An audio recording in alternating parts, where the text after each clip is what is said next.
బంగ్లాదేశ్లో ఏళ్ల తరబడి నివాసం ఉంటున్న హిందువులను అక్కడి ముస్లింలు వెళ్లగొట్టేందుకు నిరసనగా మాడుగులలో భారీ ర్యాలీ జరిగింది. అల్లూరి సీతారామరాజు జిల్లా యువజన సేవా సంఘం ఆధ్వర్యంలో జరిగిన ఈ నిరసన కార్యక్రమంలో ఆర్ఎస్ఎస్ జిల్లా కార్యవర్గ సభ్యుడు జీకేఎస్ నాయుడు మాట్లాడుతూ, బంగ్లాదేశ్లో గల ముస్లింలు దౌర్జన్యాలకు ఆ దేశం ఏర్పడినప్పుడు 24% ఉండే 24% హిందువులు 8% తగ్గాలని, ఇంకా కొన్ని ముస్లిం దేశాలలో హిందువులు 1% కూడా లేరని, ఎక్కడ ఎంతమంది హిందువులు ఉన్నా ఐక్యతగా ఉండి సంఘటితనం కావాలన్నారు.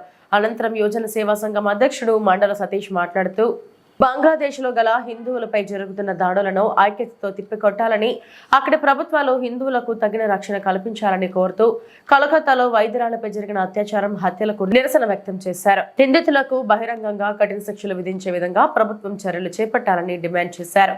అనంతరం మాజీ సర్పంచ్ దెంగేటి సూర్యారావు, విశ్రాంత ఉపాధ్యాయుడు కొండలరావు బంగ్లాదేశ్ పై ఆవేదన వ్యక్తం చేశారు. ఆవిడని గుర్తు చేసుకుంటూ ఒక్క 2 నిమిషాలు మౌనం పాటిద్దాం. తర్వాత కార్యక్రమం చెప్తారు. ఒక్క 2 నిమిషాలు.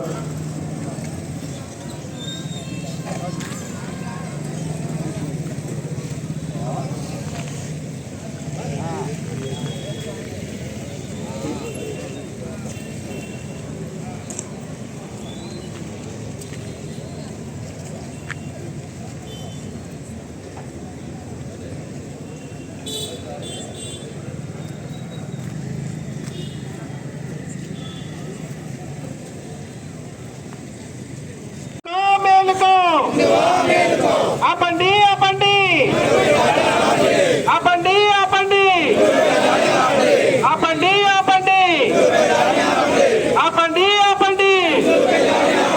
ఆపండి ఆపండి మేలుకో మేలుకో మేలుకో మేలుకో. చంపినందుకు నిరసనగా ఇప్పుడు కార్యక్రమం జరుగుతుంది.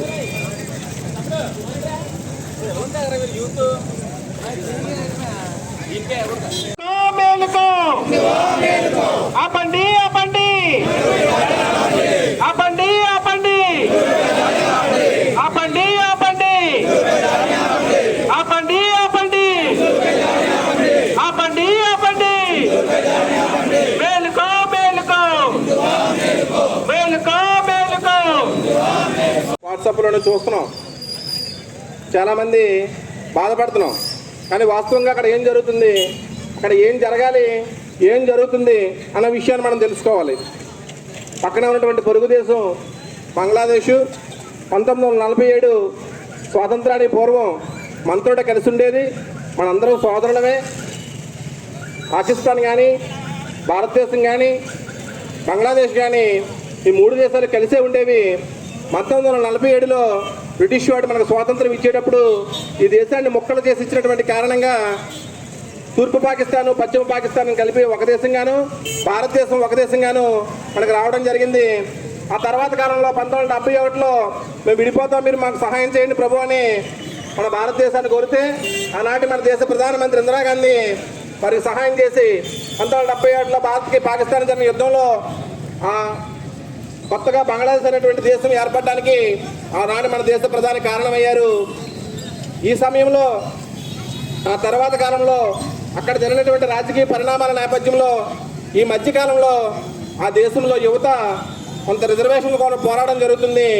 ఆ యువత యొక్క ఉద్యమాన్ని గమనించినటువంటి సుప్రీంకోర్టు, ప్రభుత్వం రెండూ కూడా ఆ యువత కోరినట్టుగానే రిజర్వేషన్లు కల్పించాయి. అయినప్పటికీ కూడా మరి వేరే ఉద్దేశాలతో, వేరే ఆలోచనలతో కారణం ఏమైనప్పటికీ కూడా ఆ దేశ ప్రధానమంత్రి ఇంటికి చొరబడి వందలాది మంది, వేలాది మంది వెళ్తే ఆమె పారిపోయి మన భారతదేశం వచ్చింది. ఇప్పటికీ కూడా మన భారతదేశంలోనే మన ఆశ్రయం పొందుతుంది. అదే సమయంలో దేశ ప్రధాని ఆ దేశాన్ని విడిచిపెట్టినప్పటికీ కూడా ఆ దేశంలో ఉన్నటువంటి కొంతమంది వ్యక్తుల యొక్క కోపం చల్లారలేదు. వారి కోపం ఎవరిపై తీర్చుకోవాలో తెలియలేదు.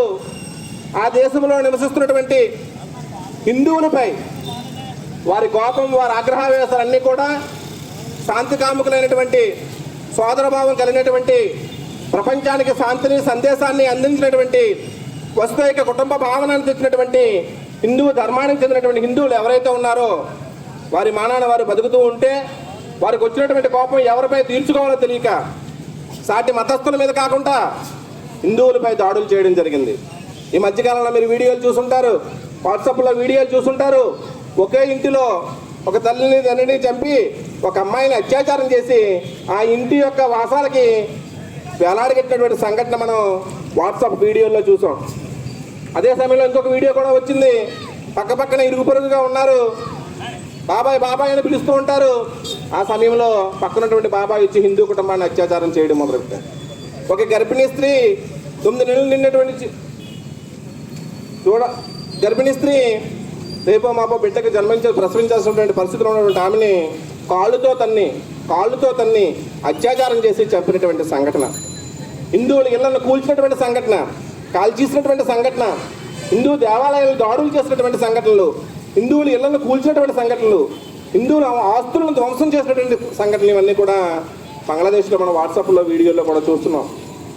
కాబట్టి మనందరం కూడా ప్రపంచంలో ఏ మూల ఎక్కడ ఏం జరిగినా హిందువులపై కాదు ఎవరిపై ఏం జరిగినా స్పందించేటువంటి గుణం అది మనది.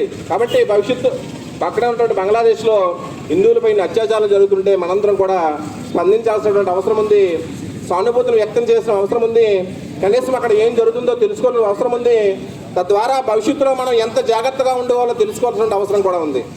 కాబట్టి మనందరం కూడా బంగ్లాదేశ్లో జరుగుతున్నటువంటి హిందువులపై అత్యాచారాలను ఖండించాలి, హిందూ అమ్మాయిలపై అత్యాచారాలు ఖండించాలి, గర్భిణీ స్త్రీలను చంపి అత్యాచారం చేసేటువంటి సంఘటనలు ఖండించాలి, హిందూ దేవాలయాలు ధ్వంసం చేసి హిందువుల ఆస్తులను ధ్వంసం చేసి హిందువులను దోచుకున్నటువంటి సంఘటనలన్నింటినీ కూడా మనందరం కూడా ఖండించాలి.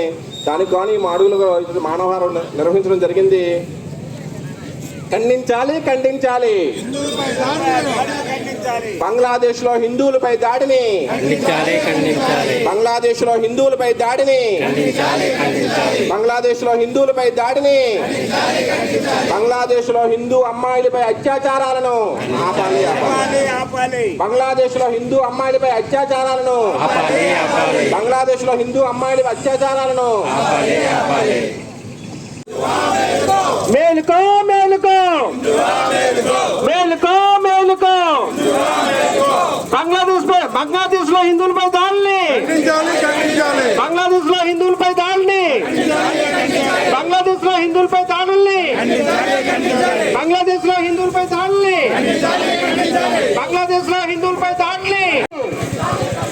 మేలుకో మేలుకో మేలుకో మేలుకో మేలుకో మేలుకో. దయచేసి హిందూ బంధువులందరూ కూడా అలా నిల్చొని చూస్తుండగా చూస్తూ ఉండకండి.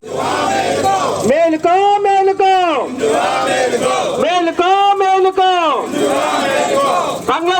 బంగ్లాదేశ్ లో హిందువులపై దాడిని, బంగ్లాదేశ్ లో హిందువులపై దాడిని, బంగ్లాదేశ్ లో హిందువులపై దాడుల్ని, బంగ్లాదేశ్